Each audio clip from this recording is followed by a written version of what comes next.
following podcast is not meant for children or for liberals, even though that's pretty much the same thing these days, but that's what we're here for. Somebody's got to keep these brats in line. Anyway, you've been warned. It's the right opinion.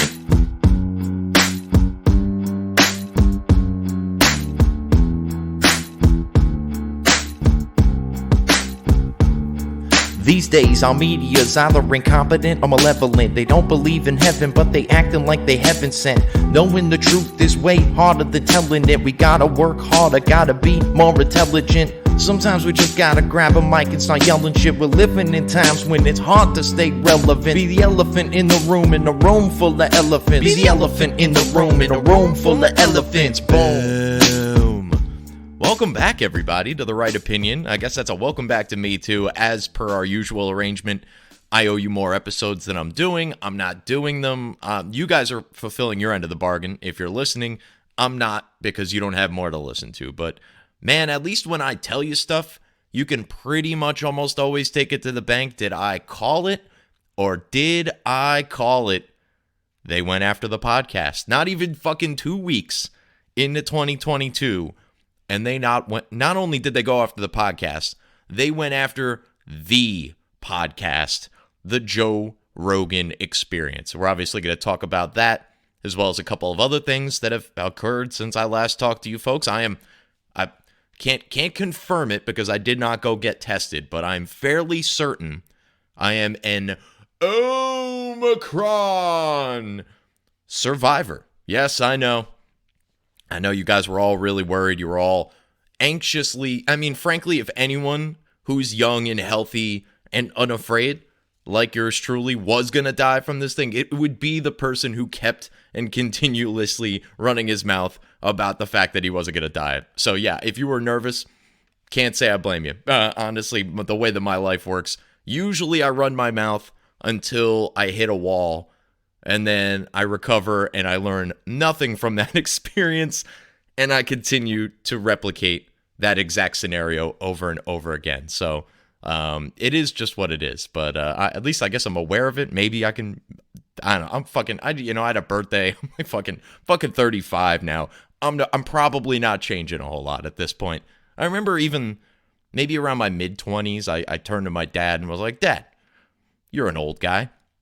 I'm going to be an old guy, hopefully, maybe. I don't know how old, we'll see. But nevertheless, I said, Dad, I'm like 25, 26 years old now. Like, are fart jokes just like always going to be funny to me no matter what? And he's like, yeah, if they're still funny to you at this point, they're probably going to be funny to you for the rest of your life. So here we are. Men have a difficulty maturing as it is. And then when you get to a certain point, when you've matured physically but not quite mentally, I think there's a certain threshold you cross where there's just no hope, and that's where I find myself. But my God, I'm 3 minutes into this podcast. I haven't actually introduced myself. I, of course, am your not so humble host, Harrison Bergeron. This is the Right Opinion Podcast. You can find us at rightopinionpod.substack.com. I think we're still on Podbean, definitely on iTunes, Google Play, Amazon Play, whatever they're calling those things. We might be there. We're definitely not on Spotify. Like, that's 100%, and I don't see them rolling out the welcome, wagon for me anytime soon.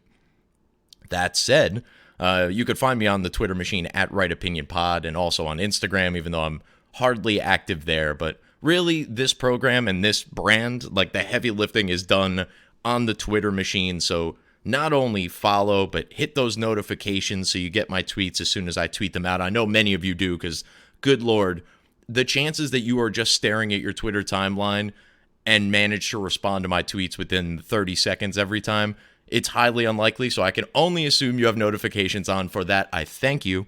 And like I said, kind of doing the heavy lifting for the Right Opinion brand on there.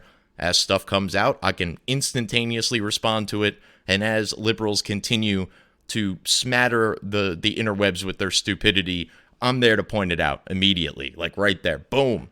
Thank you, libs of TikTok, by the way. My God, there is a lot of stupid going on out there, and whoever is running that libs of TikTok campaign, I believe it is a young lady, and she recently kind of outed herself, I guess. So hats off to her for being that brave to do that, because they're coming for her.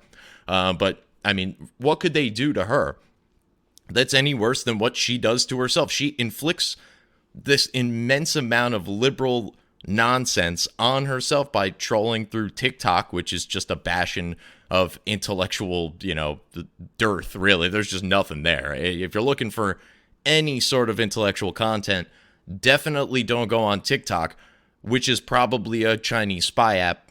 All right, almost definitely. But TikTok is not only allowed, you can have your kids on there, you could do stupid dances, everything's fine. But God forbid you should sit down with a doctor, and a highly accredited, highly published doctor at that, multiple doctors with said credentials and publications, and ask them questions about, important things that are going on in the world, like, I don't know, an active pandemic.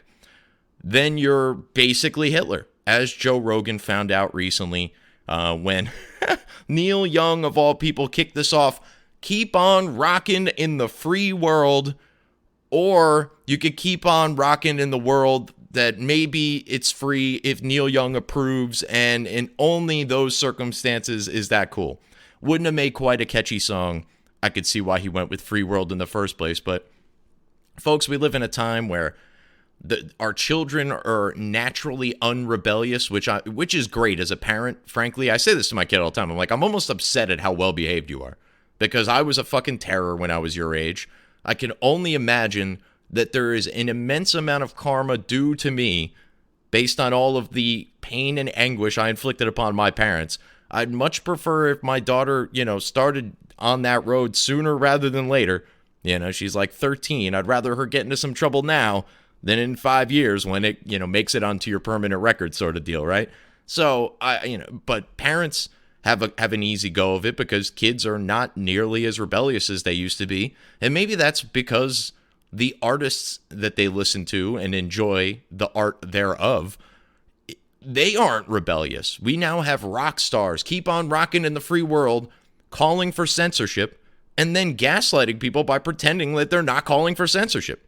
If you're asking for Joe Rogan to be removed from Spotify, you are asking for him to be censored.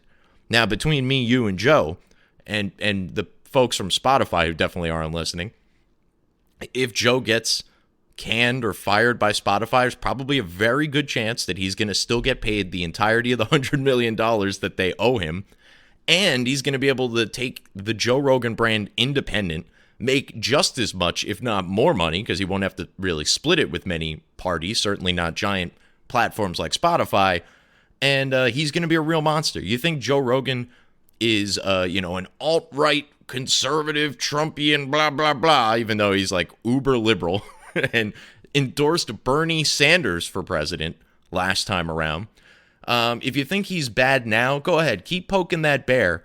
Get him kicked off Spotify and unchain him. I have a feeling Joe Rogan can be much more of a thorn in the side of the left and the mainstream than he currently is. And the number one way to ensure that happens is to get him kicked off of Spotify and send him out on his own. I mean, granted, there'll be companies lining up left and right to sign this guy, even with the controversy. Because let's face it, right? At the end of the day, why did Spotify stand by Joe Rogan? It's not because they agree with Joe Rogan. I can assure you of that. It's because Joe Rogan is what's keeping Spotify afloat. They handed him $100 million because they want his listenership. All 11 million viewers and listeners per episode, whereas our, mainstream media, even Fox News, can maybe scrape together a million, 1.2 listeners per episode on their primetime shows. Joe Rogan is basically tenfold what the top-notch news outlet is in terms of viewership. So, yeah, I could see why they're a little afraid. But instead of the necessary and obvious introspection that they should be going through right now, wondering why do people trust a bald comedian UFC commentator over the media, the esteemed journalists that have gone to J school and, they've read Marx and stuff like that. Like these people, they're super informed, yet they always seem to be wrong. Now, obviously, if you've been following this saga, you know by now that Joe pseudo apologized for all of this. You know, he kind of gave the, if I offended you, I'm sorry, which is, you know, pretty dismissive, but at the same time, you know, he's Joe Rogan. I've been listening to the guy long enough, and I've been following his career going all the way back to the Man Show, watched him call UFC fights, watched a bunch of his stand-ups. Monkeys in Space, I believe, is the one that I like the most. He's got a joke in there about Brock Lesnar that just, it gets me every goddamn time. Every time I see Brock Lesnar, I think of that joke, and I start laughing. So go find that. It may not necessarily be in that special, but go watch a bunch of Joe Rogan stand-up. Like, support the guy. He's out here standing up for truth. He's standing up for your ability to hear alternative opinions. And at a bare minimum, even if you don't like them, even if you don't agree with them, that's worth note. Like, I mean, I think that's a pretty fucking awesome thing, given that Keep On Rockin' in the Free World over here wants to shut down speech. Here's a guy who doesn't agree with me and you, in all likelihood, on a vast majority of political issues, and yet he still wants you and I to be able to speak, and you and I to be able to listen to people like Dr. Peter McCullough and Dr. Robert Malone, both of which were kind of the hot button guests, I guess, that he had on his show recently that kind of kicked off all of this controversy. I watched all, 4 to 6 hours of those conversations between the two shows. Yes, there is some stuff that is incorrect. Yes, there is some stuff that is speculation on certain fronts. But Peter McCullough even corrected, one of his things. Now, do you have to follow Peter McCullough around everywhere and get his up-to-date, corrections? I mean, hey, if you want to, that's up to you. But a few of the things that I know he said in that Rogan interview were incorrect. One of the things that he said was that people can't get this more than once. Now, at the time, that was potentially true because Omicron hadn't become predominant here in the U.S. and hadn't been studied on a wide scale across the world yet. Once Omicron became a part of the picture, a second infection of COVID, even though it's two different variants of the virus at this point, is possible.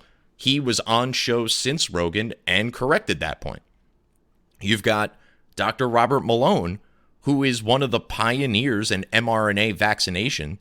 They're now talking about making all vaccines mRNA vaccines. As a matter of fact, I believe one of the big companies just developed an HIV vaccine or an AIDS vaccine, one or the other.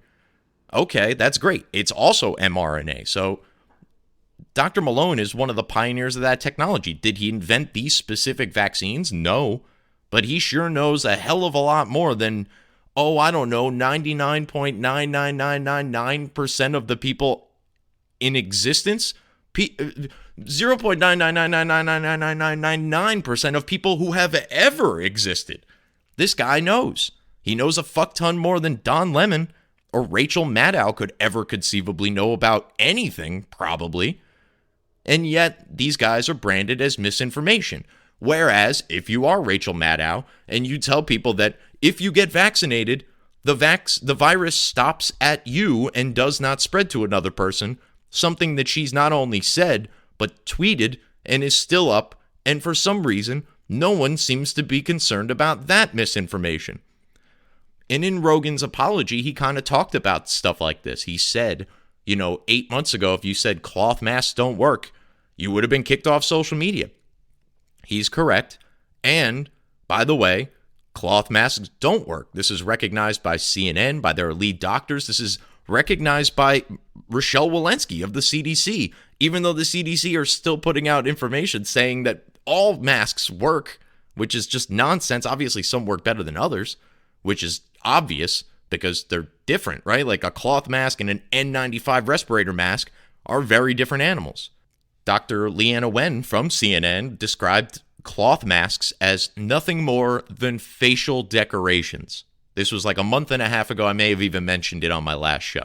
Rogan also talked about the lab leak theory, which, again, if you mentioned a year ago on social media, could have very well gotten you kicked off or fact-checked or blah, blah, blah. That is now considered to be basically fact. We don't know for certain, but we do know that it's extraordinarily unlikely that a virus of this design occurred in nature. And, by the way, they're still yet to find a single specimen of a single bat anywhere in China that carries this disease. So you would think, have we completely ruled out natural evolution of this virus? No, but it's extraordinarily likely that this was generated in a lab. And I mean, look no further than some of the stuff that's recently come out about Fauci, is that he was on air saying that the lab leak was a conspiracy theory while having top-level secret meetings with high-level officials about the likelihood that this was a lab leak.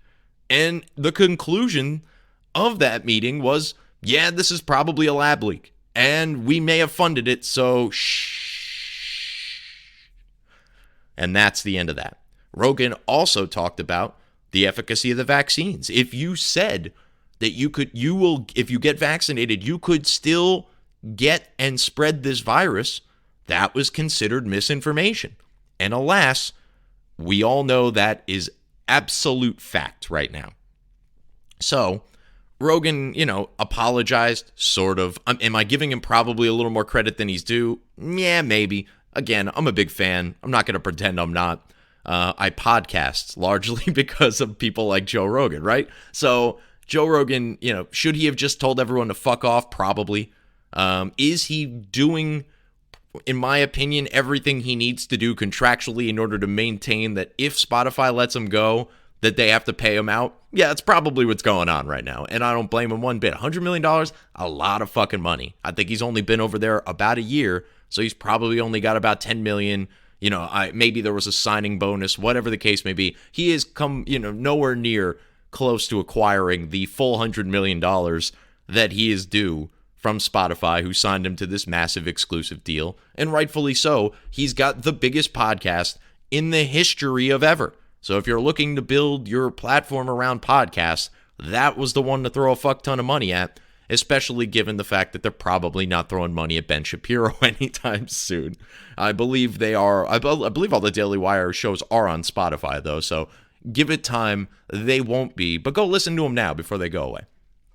Anyway, so Rogan's got this whole thing going on right now. Spotify, they're going to start putting up disclaimers at the beginning. I'm kind of with Stu Burgier from the Blaze TV about this. If the options are stupid disclaimers that absolutely no one really pays attention to, or outright censorship, yeah, I'm going to take the disclaimers. Now, do I wish that Joe Rogan could just go on the air and say and do whatever he wants? Yeah, obviously. I mean, he's again a comedian and a UFC commentator. If you're taking his medical advice, there's little hope for you. But very few people are actually taking his medical advice. They're talking to Dr. Pierre Corey, Dr. Peter McCullough, Dr. Robert Malone, highly credentialed, highly published authors in their field. They're doctors in their fields.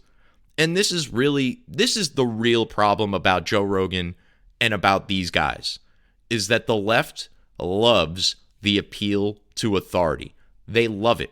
They love to say, hey, look at this PhD from Harvard who definitely wasn't entirely indoctrinated in our leftist ideology. He's really smart. He says the Republicans are wrong. We should listen to him.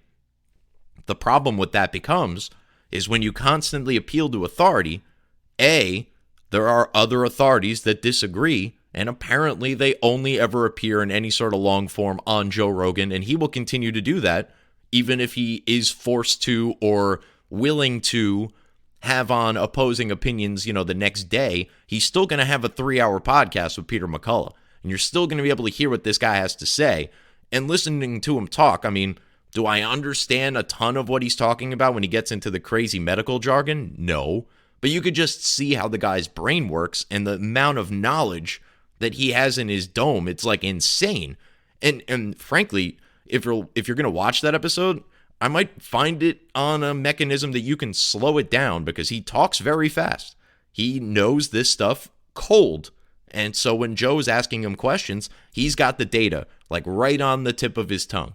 So when the left continues to appeal to authority, but then they say, no, but not that authority.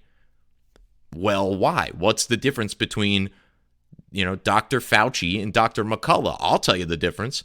Dr. McCullough is more published, more credentialed, and has seen more patients.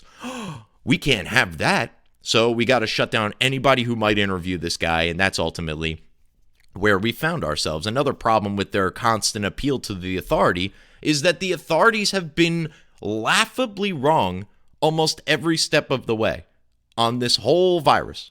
Masks work, vaccination stops spread, blah, blah, blah. Like, I mean, everything you've heard about this. Children are dying in large numbers. This affects, basically not even saying as much, but acting as if this virus affects everybody equally, when we know that if you're older, if you're obese, you have any sort of serious medical, pre-existing conditions, you are way more susceptible to hospitalization and death from COVID than I am.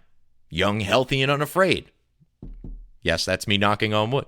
But nevertheless, I'm a survivor now, so I should be good for about a year unless an extraordinarily more more contagious variant should pop up. And even then, it would presumably be milder because that's how viruses work, and that's how this virus work. We had the alpha, the original, then delta, more transmissible, twice as transmissible, not quite as deadly, and then Omicron, 70 times more transmissible than Delta, and, presumably significantly less. I won't go as far as to say 70 times again, but way, way, way less deadly than the Delta variant.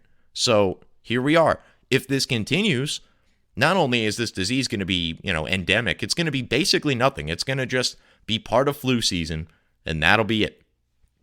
And the American people agree, not only with me and with Rogan and the many doctors that have talked about this, but 70% of Americans in a recent poll, and yeah, I know polls, whatever, but 70% of people saying that it's time to just, it's time to move past this, really, at the end of the day. We heard this from Barry Weiss over at Bill Maher's show over the weekend, maybe 2 weekends ago now.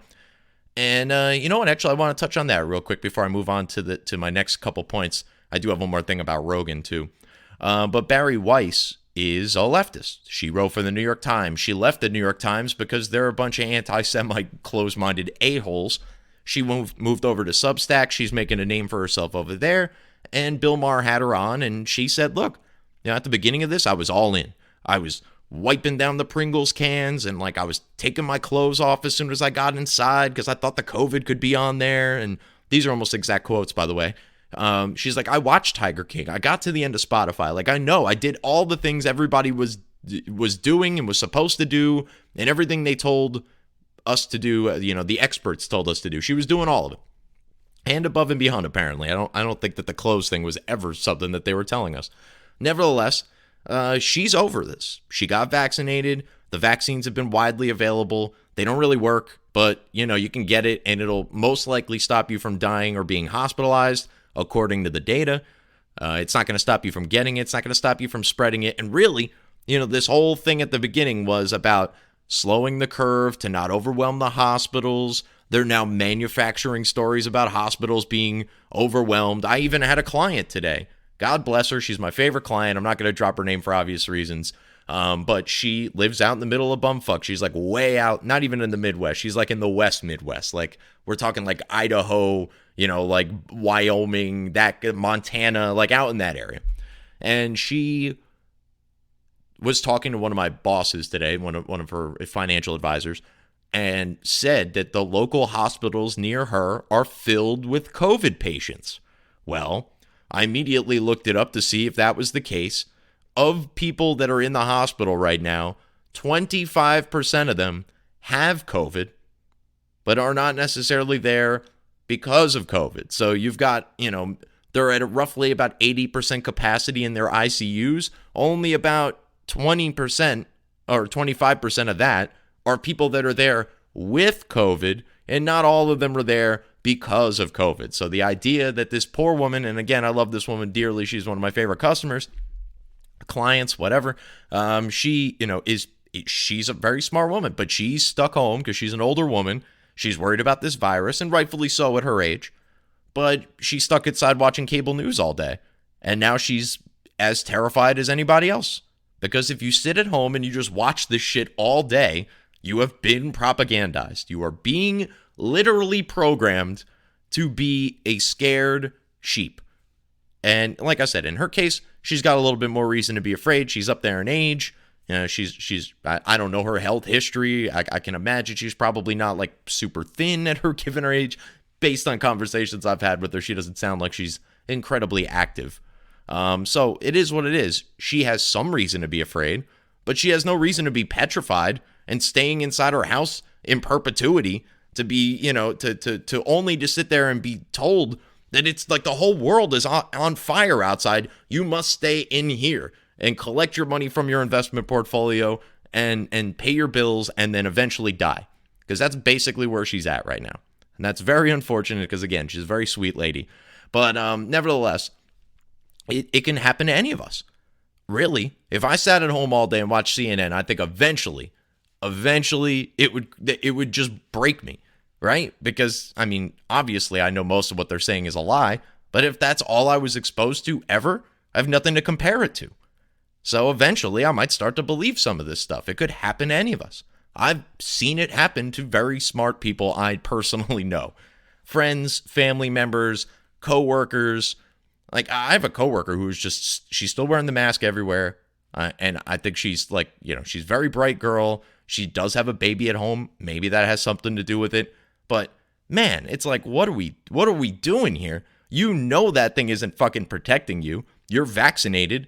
If that works, why aren't you like relying on it? Why take all this extra precaution?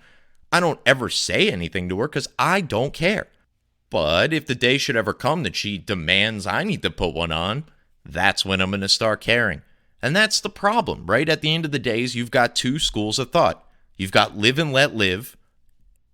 And the other side of it is live exactly how I want you to live. And there's no alternative, otherwise you're a racist or something. You don't care about old people. Meanwhile, we voted for all the governors that killed all the old people.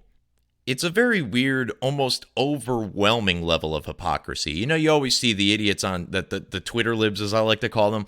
They're always, if it wasn't for hypocrisy, Republicans would have nothing. I'm like, really? Point me to your super principled Democrats. I'm not going to defend the Republicans. I think they are a bunch of hypocrites and a bunch of liars. The problem is that they often lie about things that they're going to do for me and then don't. Whereas Democrats are pretty open about things they're going to do to me and they fucking follow through. So yeah, I'm going to take the party that does nothing over the party that consistently tries to fuck me over. And even the people that they claim that, oh my God, if you should be one of the people that the Democrats claim to help, there is no better reason for you to vote Republican, because they always seem to, punish effectively the people that they claim to help the most. I mean, see the welfare state, the new society, all that sort of stuff. 50 years later, and we're still hearing about systemic racism and blah, blah, blah, and like all this sort of stuff. I don't deny racism exists. I think it's everywhere. I think there's a lot of people who are varying degrees of racist. I think that's the side effect of living in a free society, is that unfortunately, many people will think the, quote, wrong things. In that case, I think we can all agree. Well, maybe we can't all agree, because here we have the President of the United States saying that he is going to pick a black woman to be on the Supreme Court. Something I wanted to get to later. I'll get back to Rogan at the end, I guess. We'll see if we could circle our way back around to Joe Rogan. But Justice Breyer is retiring because he sees the writing on the wall and he understands that in November the Democrats are going to get absolutely slaughtered. He doesn't want to ride it out through another, 2 years of Biden where it'll be a Republican-controlled Senate that his replacement will probably never get confirmed. And then, in all likelihood, another 4 years with a Republican as president, if not 8. So Breyer decided to get out while the getting is good. Democrats still have control. Let's go ahead and get out and let Biden pick my replacement. Fair enough. I mean, I like what all this means, and that is that the Democrats understand they are going to get trounced in November, and they're just conceding that point now. Let's get Breyer out. Let's replace him. Frankly, I kind of thought Clarence Thomas should have done this with Trump, but given, it's tough with Trump's Supreme Court picks, right? Because Amy Coney Barrett has not been wonderful. Gorsuch has been kind of like a Roberts Jr., although not quite as bad as Roberts. But if it was not for those 3 justices, we would probably have an OSHA vax mandate in place right now.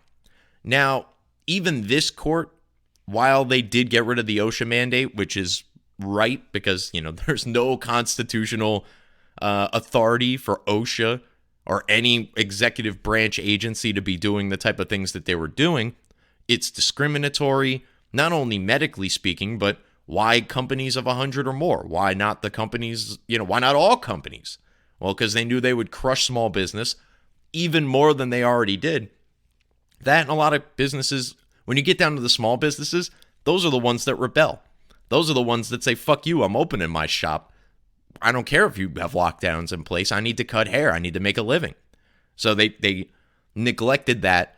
Not to mention the federal government broadly doesn't have this sort of authority. Not to mention the vaccines don't fucking work.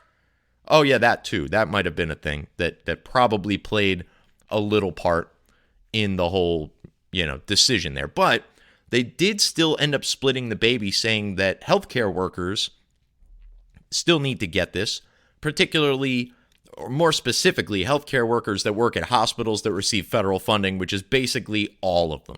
So, yeah, because you're receiving federal funding, now all of a sudden we have this authority because you're taking our money. I kind of wish that the federal government would attach these types of things to the money that they give out more often, right? Like, oh, we're going to give you money, we're going to give you money, Pennsylvania, to fix that bridge that collapsed just so conveniently as Biden was there to talk about infrastructure. Not suggesting anything, even though I definitely am. But yeah, we're going to give you the money, but you need to definitely spend that money on fixing that bridge and not on putting gender studies books in kindergartens. Look, if the government is going to start handing out money like candy on Halloween, which it seems to like to do, particularly under this administration, it should come with some caveats.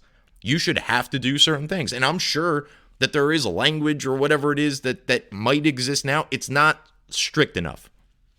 I need to be able to go online and see like the itemized bill for how that money was spent. It's 2022, folks. The internet's a thing. Computers are a thing. We should be able to do all of this. There should be complete and utter transparency on this sort of stuff. And I mean, that infrastructure bill was passed a few months ago. Have you, and seriously, let me know, have you heard of or seen any infrastructure in your area being improved as a result of the signing of that $1.9 trillion infrastructure package? Every state's getting a certain chunk of that money. Where's that money going? I mean, I'm here in New Jersey. Our ass clown governor took so much COVID relief money, and he took it in bonds that can't be paid back early, that we supposedly have like a $9 billion surplus. It seems to me like that $9 billion that we can't just pay our loans back with because the moron who used to be a businessman for some reason wants us to have to pay all this interest long beyond his term in governor, because he's a fucking idiot. Instead of taking that $9 billion and spending it on fixing the infrastructure because he's a governor and he might have a slightly better idea as far as the needs of New Jersey than some idiot in D.C., because he's here and he can see it with his own fucking beady eyes. Nevertheless, no. We're gonna let the federal government, sign a $1.9 trillion bill. Everyone's gonna get a little piece of it, and it's all gonna fucking disappear. Your infrastructure will be no better, but we're all told that this was gonna make everybody's lives better.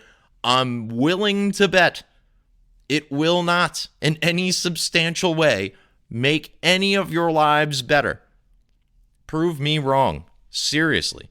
That's a challenge to the White House and to the governors out there. Prove me wrong. We do desperately need infrastructure fixed in this country, but it shouldn't be done from the federal level. It should be done from the state level. What the fuck are you collecting state taxes for if you can't fix my bridge that resides in your state? I mean, it's theft as it is. You might as well at least use the money for some good. Like if somebody took $20 out of your pocket and donated it to St. Jude, you wouldn't be nearly as mad as if they took $20 out of your pocket and went and bought 2 packs of cigarettes, which you can't even do in New Jersey anymore because they're fucking $13 a pack now. It's crazy. I had to fuck an old lady for a pack of smokes the other night. It was awkward to say the least and dry. But nevertheless, let's get back onto the Joe Rogan front here, and then I'm going to close out with the Great Reset, which is, something so many people have been talking about. But all right, so back to Rogan. There was some goober. I don't even know how to describe this guy. I don't really know who he is or why he's famous. I guess his name is Ethan Klein. He's got something called the H3H3 podcast. Is it like some sort of gaming thing? I couldn't tell you. The only reasons I even know this fucking guy exists is A, he told Steven Crowder that he would debate him once, and then didn't debate him, but showed up with some other guy who also didn't debate him. Yeah, that's where we're at. Meanwhile, this clown seems to think that he's, somehow somebody. Again, I'm trying to wrap my head around it. And this is from somebody who's like a nobody. Like, this guy's got a bunch of followers, which isn't to say anything, because let's face it, there's a lot of fucking idiots out there. But this guy went on this tirade about Rogan and appears to have not stopped since. Like, he's legitimately obsessed with Rogan. So here's where it all started. Joe Rogan, this is Ethan Klein tweeting. I don't have a date here, nor does it really matter. He says, Joe Rogan, who lives on elk meat, egg yolk, and human growth hormone with lungs full of tar, thinks he's healthier than everyone. This MFer, real tough guys, definitely write MFer. This MFer is such a bitch, decided to write bitch, that when he got COVID, he threw, quote, the kitchen sink at it. If you're so healthy, you're with no apostrophe, just ride it out like you said a man should. All right, let's stop there for a second. First and foremost, eating elk meat is extraordinarily healthy for you. Egg yolk, I don't know if Ethan hasn't read a nutrition book since the food pyramid, but egg yolks are not all that bad for you now. They have some healthy fats and omega-3s. Yes, Joe Rogan has admitted to taking human growth hormone, so I guess he got one right there. With lungs full of tar, not incredibly likely. I mean, he does smoke a cigar every so often, and you don't inhale those. He smokes pot, but they don't really generate tar in the way that like a cigarette or a inhaled cigar would. So wrong again. He thinks he's healthier than everyone. Well, he's 20 years older than Ethan Klein, and he looks to be in infinitely better shape than Ethan could ever hope to be. And then let's get to this part, because this is why when you don't know anything about a subject, you probably shouldn't make a big fucking deal about how little you know about anything. He says this MFer is such a bitch that when he got COVID, he threw, quote, the kitchen sink at it. If you're so healthy, just ride it out like you said a man should. Okay. Here's the problem. Joe was touring at that time, which meant that every day Joe had to quarantine.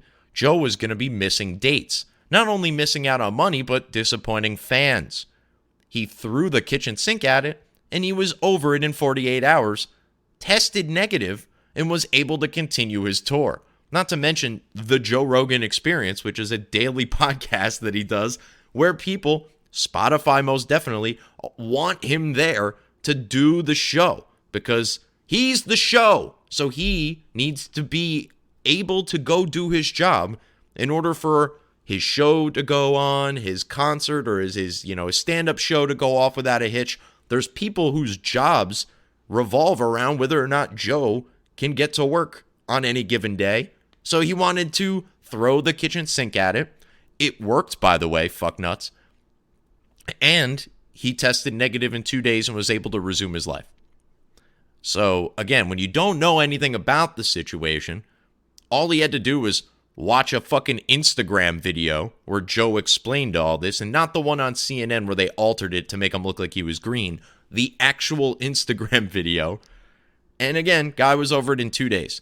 And he's treated many of his friends, or he hasn't treated, but he's hooked his friends up with the same treatment that he got through the doctors that prescribed it to him, and they've all had similar results, Aaron Rodgers and Dana White included.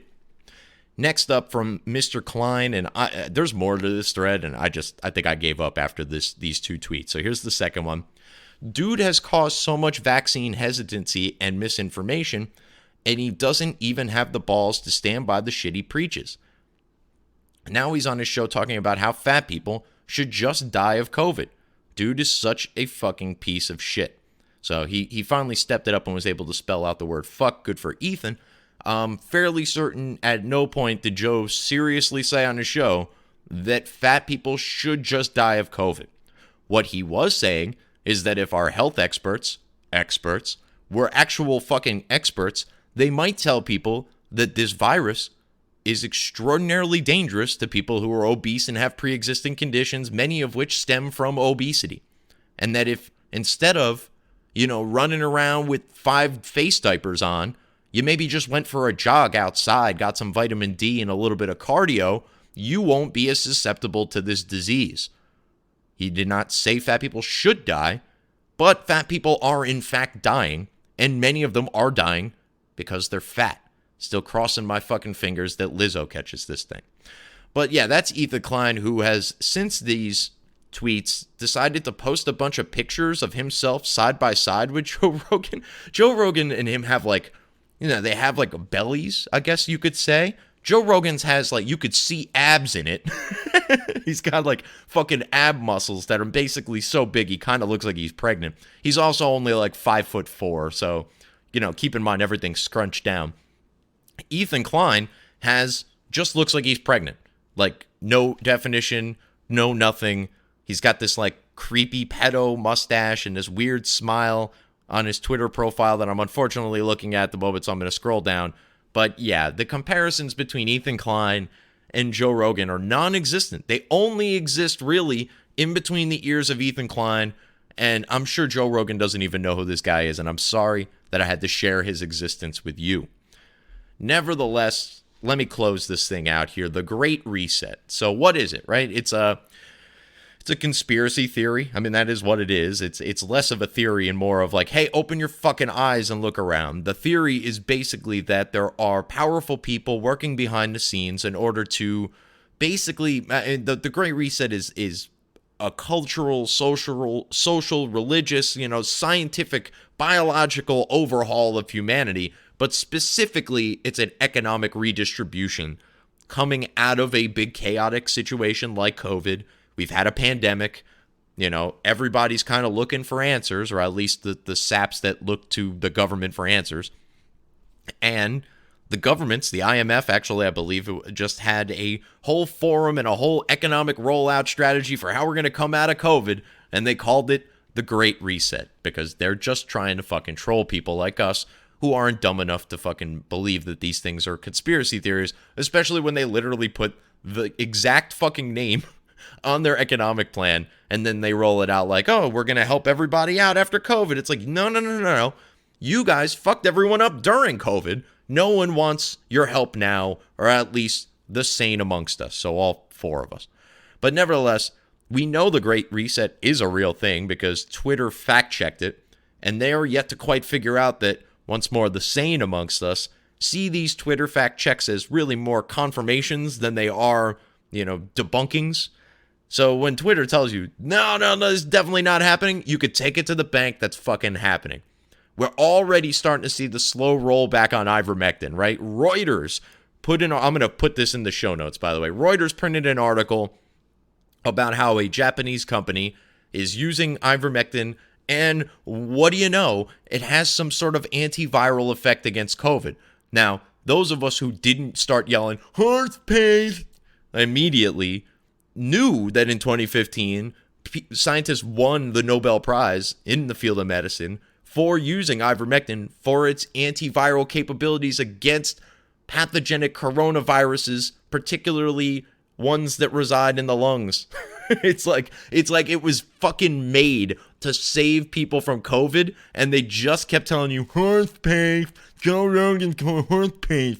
Yeah, okay. So, again, Great Reset definitely happening. Ivermectin definitely treats COVID. Okay, that's my assessment based on the fact checkers lying to you at every conceivable turn. What I want to talk about more specifically is the Great Reset that's been right in front of us all these years. And I'm looking at a keyboard right now because I'm obviously recording on a computer.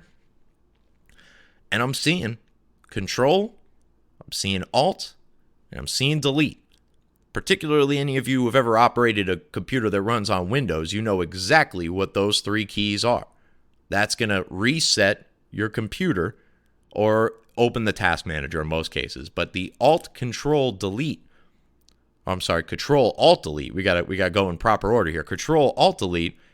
It's the reset that, like I said, has been right in front of us this entire time. It's their plan. They're going to control you. They're going to try to get you to lock down and lose your job and make you wear a face diaper. And if that doesn't work, they're going to move on to phase 2, which is they're going to alter you.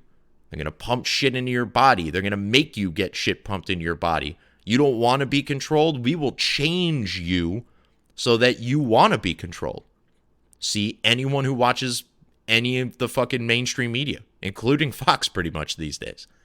And if those two don't work, well, we're going to delete you. Isn't it obvious? It's been right in front of us this whole time. Why those letters? Why those keys? Control, Alt, Delete. Control, Alt, Delete. It's a reset. They're going to control you, and if that doesn't work, they're going to alter you. And if that doesn't work, they're going to delete you. See Joe Rogan. And all of the other cancelees. But Whoopi Goldberg can go on TV and say a bunch of stupid shit about the Holocaust. Actually, I think we all owe Whoopi a favor, right? Whoopi came out and said that the Holocaust wasn't really about race, which means that the Nazis weren't really racist, which means that when the Democrats are calling us Nazis, they're not really calling us racist. I don't follow any of that logic either, but I'm sure Whoopi Goldberg would. Anyway, that's it. That's all I really got for you fine folks. I hope this sounds okay. I can almost kind of hear myself a little bit, but the new setup is interesting. It's a new year. It's a new mic, but it's the same old Harrison and the same old Right Opinion. Once more, find me on Twitter at Right Opinion Pod. Find us on the Substack, rightopinionpod.substack.com. Podbean, iTunes, maybe Google Play, probably not Amazon, definitely not Spotify. And most definitely find me on the Twitter machine at Right Opinion Pod. Again, that's where I'm doing all the heavy lifting. And that's pretty much it. I've been Harrison Bergeron, and that must mean it's time for me to remind you that opinions are like assholes. Everybody's got one, but this asshole has the right opinion, and you can only get it right here on the Right Opinion Podcast. I'll talk to you guys next time. Peace. Be the elephant in the room full of elephants. Be the elephant in the room full of elephants. Boom.